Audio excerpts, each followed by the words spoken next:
Hey guys, welcome to my YouTube channel study with Devbhoomi. Friends, आज हम लोग इस वीडियो में देखेंगे सामान्य Hindi mock test part 40। Guys देखिए, आज 1 अगस्त है और 1 अगस्त से मैंने आपको सामान्य हिंदी की मॉक टेस्ट की जो वीडियो है सुबह आपको 7 बजे मिल जाएगी। और जो सामान्य ज्ञान जीके की है वो दोपहर 1 बजे आपको जीके की वीडियो मिलेगी। और शाम को 8 बजे आपको उत्तराखंड जीके की वीडियो मिलेगी। ये सीरीज़ आपकी तब तक चलेंगी जब तक आपके एग्ज़ाम शुरू नहीं हो जाते गाइज़। जैसा आपको पता है, यूके ट्रिपल एस सी के अपकमिंग एग्ज़ाम होने हैं। बीडीओ बीपीडीओ 854 पोस्ट के लिए, कनिष्ठ सहायक 746 पोस्ट के लिए, पटवारी 513 पोस्ट के लिए, उसके अलावा बंदी रक्षक पुलिस वाले एग्ज़ाम होने हैं। उन सभी के लिए गाइज़ ये टेस्ट सीरीज़ काफ़ी महत्वपूर्ण है। अगर किसी ने अभी पढ़ाई शुरू की है, ठीक है, अगर वो इन यहाँ से सीरीज़ देखना शुरू करता है पार्ट 40 से, ठीक है, तो वो अपनी तैयारी को बेहतर बना सकता है। तो चलिए गाइज़, ज़्यादा टाइम ना ख़राब करते हुए वीडियो को शुरू करते हैं। तो गाइज़, आज का पहला क्वेश्चन है, आकृति या रूप के आधार पर हिंदी है। तो देखिए, आकृति या रूप के आधार पर जो हिंदी है ये किस तरह की है? वियोगात्मक। क्या है? वियोगात्मक। या आपको ऑप्शन में मिल सकता है विशिष्ट। क्या मिल सकता है आपको ऑप्शन में? विशिष्ट। अगला क्वेश्चन है गाइज, आपके देखिए इसमें जितने भी मार्क्स आते हैं ना, आप कमेंट के माध्यम से हमें ज़रूर बताएं। दूसरा क्वेश्चन है, भाषा परिवार के आधार पर हिंदी किस परिवार की भाषा है? ये क्वेश्चन तो यूके ट्रिपल एस सी ने कई बार पूछ रखा है गाइज। तो भाषा परिवार के आधार पर हिंदी जो है भारोपीय परिवार की भाषा है। देखिए, भारत में 4 भाषा परिवार हैं, ठीक है। भारत में जो है 4 भाषा परिवार हैं। कौन कौन से हैं? देखिए, एक तो भारोपीय हो गया, द्रविड़ हो गया, ऑस्ट्रिक हो गया और चीनी तिब्बती हो गया गाइज। तो मैं इनका यहाँ पर जो प्रतिशत है वो आपको बता देता हूँ कितना प्रतिशत है। तो देखिए, भारतीय परिवार की बात करें तो ये 73% है। और ये सबसे बड़ा भारोपीय परिवार है, ठीक है। ये सबसे बड़ा भाषा परिवार है, ठीक है। भारोपीय परिवार जो है सबसे बड़ा भाषा परिवार है। बात करें द्रविड़ का तो इसका प्रतिशत कितना है? 25, ठीक है, 25%। ऑस्ट्रिक की बात करें तो 1.3%। चीनी तिब्बती की बात करें तो 0.7%। अगला क्वेश्चन है, पाली भाषा का संबंध है। तो गाइस, पाली भाषा का जो संबंध है यह है मध्यकालीन भारतीय आर्य भाषा से, यानी ए ऑप्शन हमारा सही है। मध्यकालीन भारतीय आर्य भाषा की बात करें तो इसका काल था 500 ईसा पूर्व। 500 ईसा पूर्व से 1000 ईस्वी तक जो है मध्यकालीन भारतीय आर्य भाषा का काल था। मध्यकालीन भारतीय आर्य भाषा के अंदर जो प्रायोगिक भाषा थी, देखिए, एक थी पाली, दूसरी थी प्राकृत और तीसरी थी अपभ्रंश। तो क्वेश्चन आपको इसी तरह से पुटअप करेगा कि मध्यकालीन भारतीय आर्य भाषा में कौन कौन सी भाषाएं प्रयोग की जाती थी, ठीक है। उसके अलावा देखिए, इन तीनों के बारे में डिस्कस कर लेते हैं, ठीक है। प्राचीन आर्य भाषा, मध्यकालीन आर्य भाषा और आधुनिक आर्य भाषा। तो प्राचीन भारतीय आर्य भाषा की बात करें तो इसका प्रायोगिक काल था 1500 ईसा पूर्व। याद रखेंगे, ईस्वी ने, ईसा पूर्व से 500 ईसा पूर्व। आधुनिक भारतीय आर्य भाषा की बात करें तो इसका जो प्रायोगिक काल था 1000 ईस्वी से अब तक है गाइस, ठीक है, अब तक।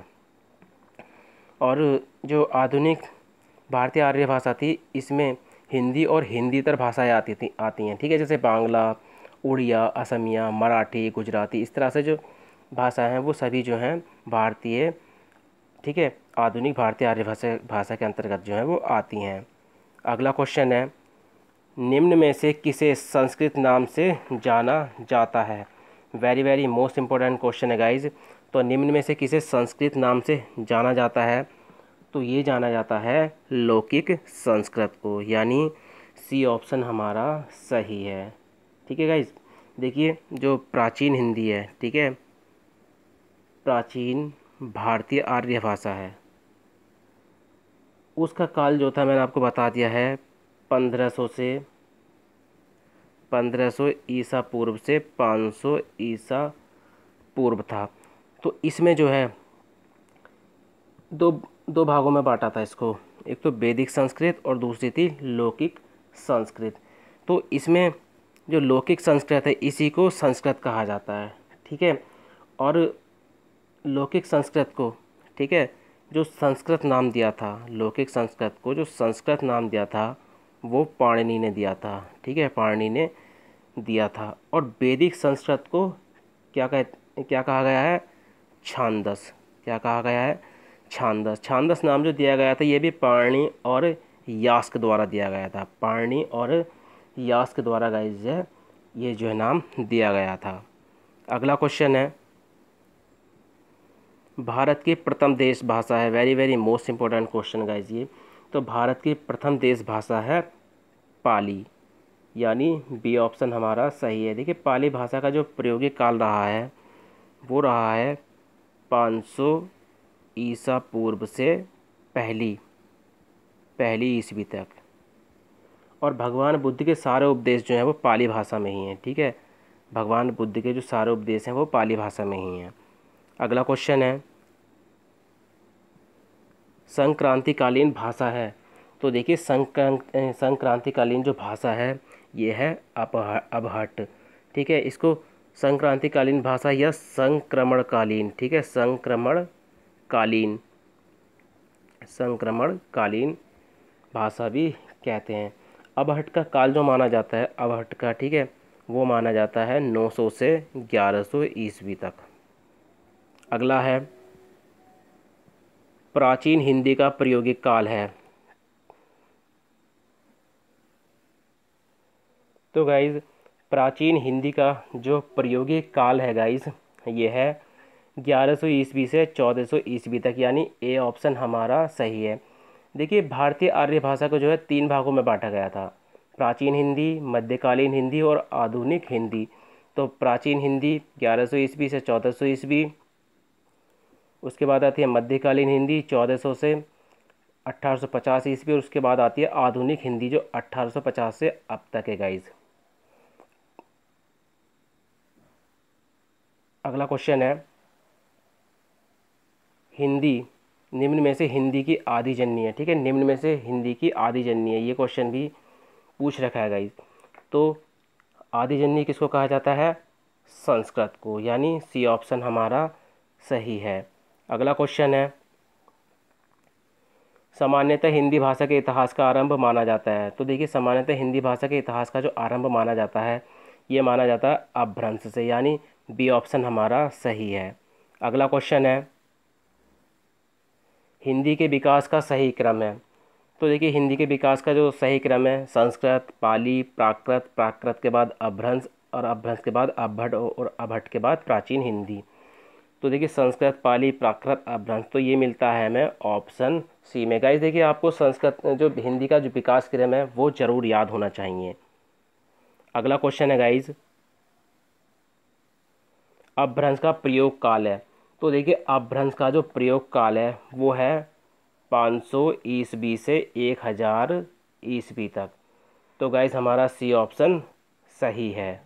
अगला क्वेश्चन है गाइस, अपभ्रंश में साहित्य का आरंभ कब हुआ? तो देखिए अपभ्रंश में साहित्य का जो आरंभ हुआ था ये 8वीं सदी में हुआ था, यानी डी ऑप्शन हमारा सही है। और कब तक चला था ये? 13वीं सदी तक गाइस ये चला था। अगला क्वेश्चन है, किसे अपभ्रंश का वाल्मीकि कहते हैं? Very very most important question है गाइस। तो ये कहा जाता है स्वयंभू को। किसको कहा जाता है? स्वयंभू को। अगला क्वेश्चन है, शोरसैनी, अर्धमागधी, मागधी, खास, ब्राह्मण किसके भेद हैं? तो गाइज ये हैं अपभ्रंश के भेद। किसके भेद हैं ये? अपभ्रंश के। अगला क्वेश्चन है गाइज, उड़िया किस अपभ्रंश के अंतर्गत आती है? तो देखिए उड़िया जो आती है ये आती है मागधी के अंतर्गत। देखिए मागधी के अंतर्गत एक तो बिहारी आती है, ठीक है, उसके बाद आती है उड़िया, उसके बाद आती है बांग्ला, बांग्ला के बाद आती है असमिया, ठीक है। तो ये क्रम भी आपको याद होना चाहिए।